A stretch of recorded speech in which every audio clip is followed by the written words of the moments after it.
Hello and welcome to Health Matters on Channels Television. Thank you for joining us. I am Mary Alale Yusuf. Immunization is a method by which people are made resistant to infectious diseases. It is considered one of the best and most cost-effective health interventions, reputed to reach the most inaccessible places. It all started in 1796 with the smallpox vaccine. Since then, smallpox has been eradicated, and vaccines have been developed for more than 20 life-threatening diseases. According to UNICEF, vaccines save more than 5 lives every minute and up to 3 million lives a year, even before COVID-19 came on the scene. In spite of these great achievements, some still ask why they have to get a vaccine, and about 20 million children are missed every year. Low immunization rates affect child and maternal health adversely. My guest is a public health professional, the founder and executive director of Inoculate and managing partner of Inoculate MedVac Family Immunization Clinic, Dr. Emmanuel Ebruku. You are welcome to the show. Thanks very much. Can you briefly tell us how vaccines work? How do you make them to do what they do? Okay, thanks for that question. So, vaccines are, for me, they are very amazing products. So, vaccines are substances that helps your body forms immunity, which means helps you prevent diseases, help your body fight. But to be able to, for people to understand how vaccines work, I have to maybe talk a little about the immune system in a very simple way, which means your immune system is like your body military. So imagine your body like a country, right? And it has boundaries, territories, and all that. So those boundaries, be it from the skin, which is the first point of protection, right? The other portals of entries, the nose ribs, the eyes, the urogenital organs, all those are portals of entry. So how those portals, you have cells, which are like soldiers to prevent any foreign body from entering, right? So that portion is called the innate immunity. It's not specific. It's not specific. So if anything can beat that, maybe pass through the skin and get into the system, it now meets the other part of the immune system, which we call the adaptive immune system. It's specific, it recognizes, it fights, and it remembers how it kills. So that's where vaccine works. So in that part, that's where you have the soldiers, which are like the B cells, the T cells. So what vaccine does is, vaccines are like antigens that trains those cells so that they'll be able to fight these invaders. Okay, it trains them to recognize a foreign body. Respond, and remember a foreign body. So that if they kill that, they will know always how they killed it and would always kill that. So those are what we call memory cells. Okay. So that's in summary, in simple terms, how vaccine. So when you have a vaccine, it introduces what to cause this training? The training. Okay, there are different types of vaccines. So we have the live attenuated vaccines, which are the live organisms that were made weak. That's right? What we started with, right? Yes, like the BCG vaccine, the MMR, measles, mumps, and rubella vaccine, the varicella or chickenpox vaccines, the oral polio vaccine. Those are live attenuated vaccines. But they've been made weak so that your body immune system can easily kill them. And when they kill remember them. Yes, and remember how they were killed. So next time when those organisms come to infect you naturally, your body clears it without you even noticing. Okay, that's cool. So we have a system in Nigeria called the EPI. What vaccines exactly are available on this EPI? Because every day I hear new things. Today I heard rotavirus. What is that? So what's available there? Okay, in the EPI, what we have are vaccines that helps prevent under 5 children from infections, because we know at that tender age, they are prone, their immune system is still developing, is still forming. So they need vaccines because they are at risk, they are vulnerable at that point. So from the EPI, we have a series of vaccines, which means from birth, the baby should take like OPV, which is the oral polio vaccine, the BCG, which is against tuberculosis. Then the monovalent hepatitis B vaccine, that's at birth, a child takes that. Then at 6 weeks, 10 Hepatitis weeks, B vaccine at birth. at birth, it starts at birth. Then at 6 weeks, they introduced like the pentavalent vaccine, which is like a 5-in-1 vaccine. We also have the PCV, which is the I'm sure I pneumococcal didn't get this conjugate. pentavalent. The What's inside it? Yeah, the pentavalent, you have like a diphtheria, pertussis, tetanus, That's DPT. Haemophilus, DPT, Haemophilus influenza B, and hepatitis B is the part of it. Oh, they put everything together. It's 5-in-1. Pentavalent, yes, okay. It's pentavalent. So at 6 weeks, a child takes the penta, takes the second OPV. And right now at 6 weeks, the government have introduced the inactivated polio vaccine as well. Then you have the PCV, which is to prevent pneumonia, pneumococcal conjugate vaccine. Then at 6 weeks, also a baby should start rotavirus vaccine to prevent rotavirus infection. So those series of vaccines will be taken at 6 weeks, 10 weeks, and 14 weeks. Then at 6 months, the child should take vitamin A. Then at 9 months, there should be yellow fever vaccine, the measles conjugate vaccine, and the meningococcal A strain A vaccine. But vitamin A is not a vaccine. Vitamin A is like a supplement, but it helps boost the immune system and the site as well. So it's for most children that are vaccinated that receive the vitamin A supplements. Even when they come down with measles, it's not really very severe, right? So from 9 months, it goes to a year, 3 months, which is 15 months, where they take the measles conjugate 2 vaccines. But from a year and above, there are a whole lot of other vaccines a baby should take. Does the expanded program on immunization lease end at a year? Is that when it stops? Is that when, if I get you correctly, is that where vaccination stops? No, not where vaccination stops. Is that where the government program stops? And so as from that a year, 3 months, that's when the government's program. I know that but at a year, they still asked us to come and give our child measles, I think. That's a year, 3 months. Yes, the second and yellow fever. Conjugate. Yellow fever is given at 9 months. 9 months, and it's just a single shot because it lasts for life. Okay. Yes. Speaking of which, yellow fever that lasts for life. They said they have a new yellow fever card, and the yellow fever card has some special features. It can be duplicated, it can be faked, and you've got to have it to travel. But you've already got a yellow fever vaccine. What do? Can you take another one? Okay, yeah. So as regard the yellow fever, your question of taking another one. So yellow fever vaccine is a live attenuated vaccine. So once the vaccine has been administered to you, for example, your body forms antibodies, right, that are sensitive to yellow fever virus. So if the next dose, or you say you are required to maybe take the vaccine, because I remember there was a time I was traveling to Kenya. I got my own card, but some Nigerians didn't get their own card. So they were forced in the Jomo Kenyatta airport there at Kenya. To take the vaccine, that they have to take the vaccine and pay $25. And they had to take it. But the thing is this, that even when you take it, the antibodies already in your system for those that were vaccinated, they will clear it off. So there's no issue of safety. You don't need to fear. Okay. So some people have lost their records. I know a lot of people who cannot tell where their records are. There's this card they give you for your children, and you mark the vaccines you've given your children. It's old, it's torn. Sometimes you move, you can't find it. Are we developing any technology, any database, the way they did for COVID? You know, for COVID, you just need to show them the barcode. They know the date you took it. Maybe it's not fully developed, but is there a plan in the pipes?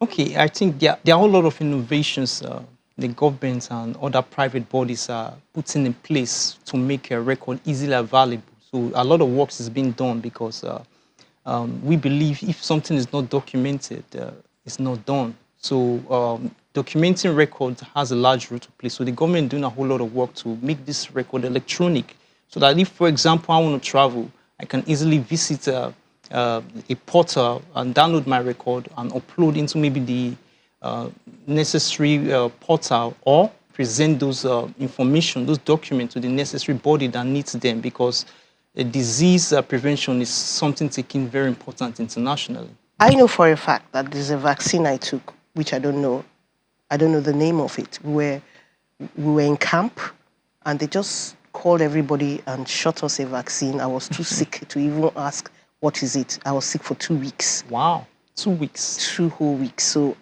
I just wanted to feel better, and we left camp. Until today, I don't know what that was. Then in secondary school, well, good enough, we asked, and they told us we were getting meningitis. But lots of people don't know what they are taking. And why is that? Don't they have an obligation to tell them, this is what we're giving you.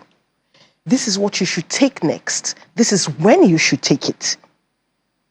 So there is an obligation. I think everyone should ask, because vaccines comes with batch number, expiry dates. That tells us the potency. You know, we never knew that until COVID.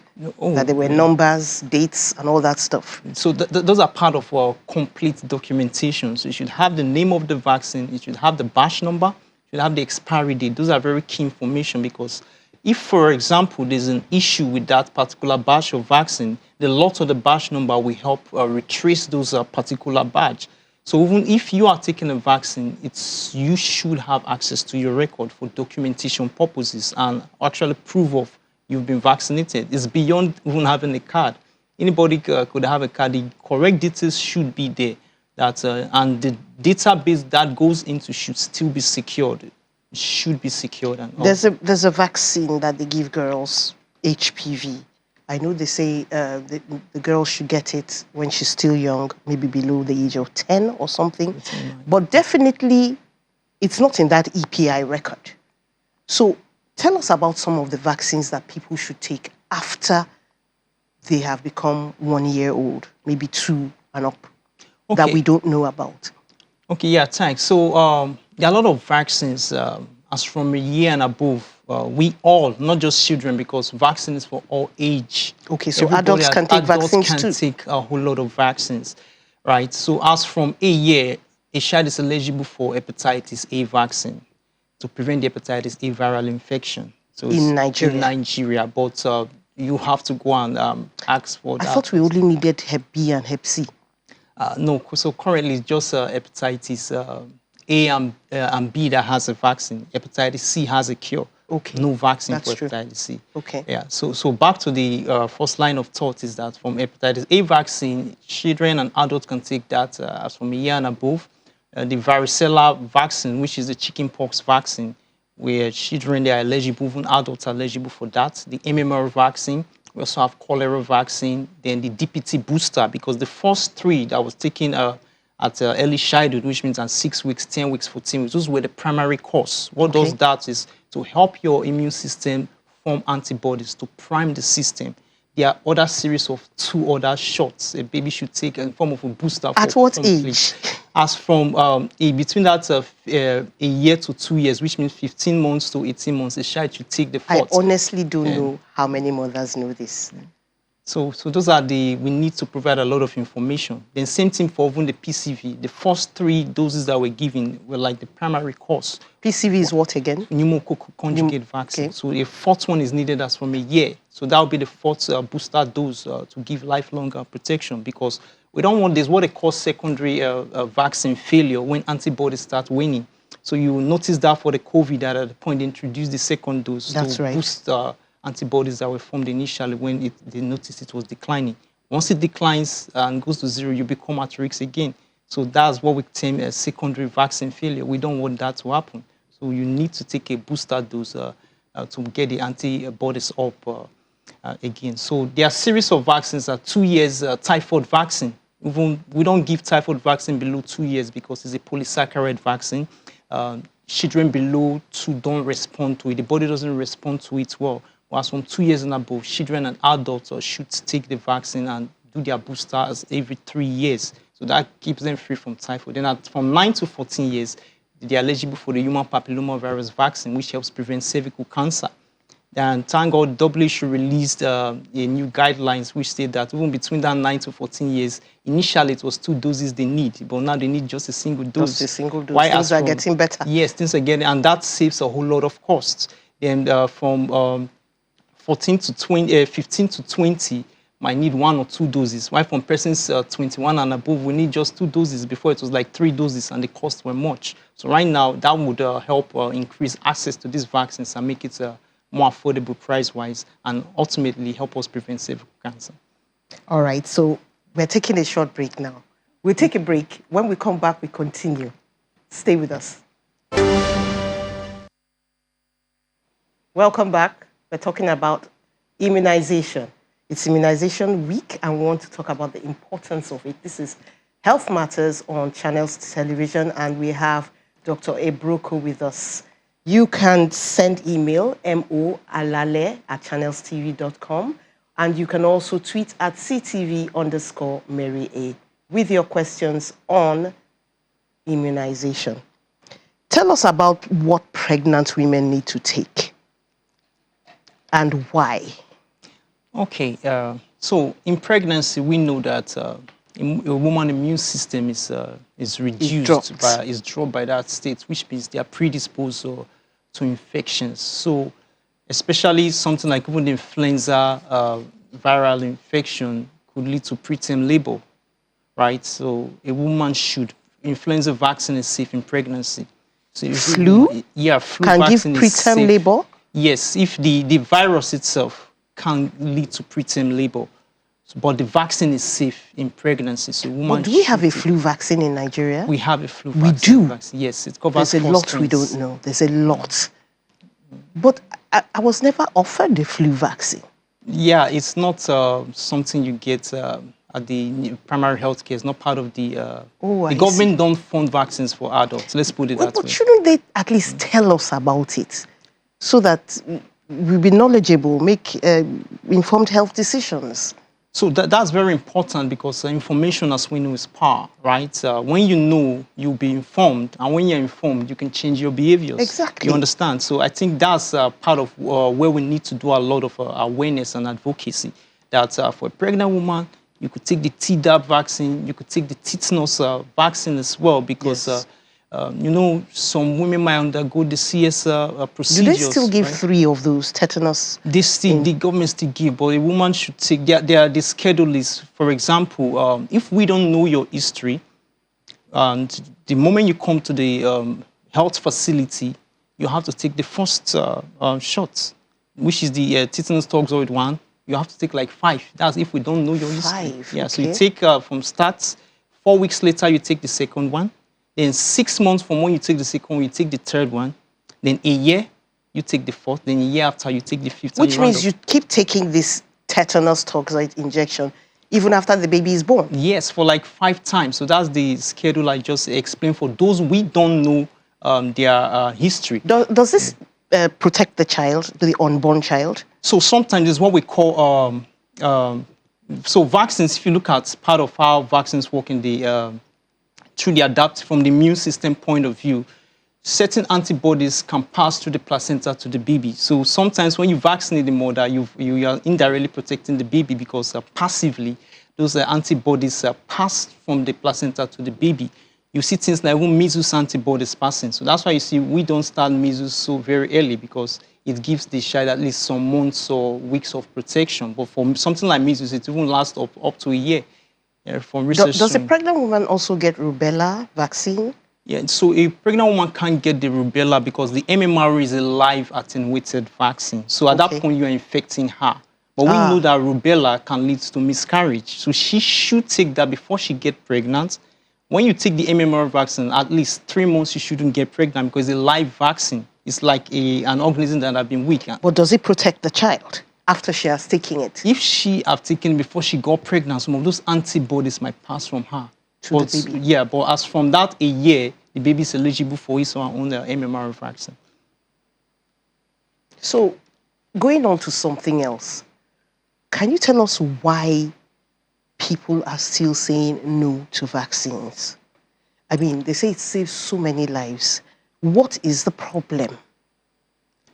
Okay, for this part of what we'll call vaccine hesitancy, according to the WHO, hesitancy is when you delay accepting vaccination or refusing to accept You're thinking vaccination. about it. Yeah, you're thinking about it. Even when it's available, the vaccination service is available.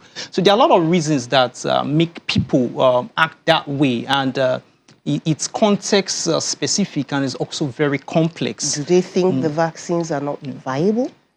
Okay, so that's Perhaps. not there are a lot of things. So what we look from WHO, there are like four major, what we call the four C's, complacency, which means, for example, in US, around 2000, they eradicated measles. There was no measles in US. People now stopped vaccinating that. There's no point to get vaccinated. Why should I take that? I'm not seeing any case of measles. That's vaccine overworking, right? It's vaccines were working very effective. So people didn't see a reason. So at that point, around 20, from 2010 and above, measles came back. It's made its way back to the US, and now they have to actively start vaccinating. So that they became complacent, right? Then we also have the reason of convenience. Some of the access points are so They far. can't get to it. So people don't, it's not easily accessible. So that discourages people. Then or maybe cost. the time. Like if I have to go miles to take the antigen, people have to wait. Or maybe I go to a health facility, I leave in the morning by 6, I'm being vaccinated by 11. I have other things to do. Next time, some mothers might or some adults might not want to go there. So we need to innovate around that. So that's for the convenience. We also have confidence. People don't really have confidence. Does this work, like you rightly said?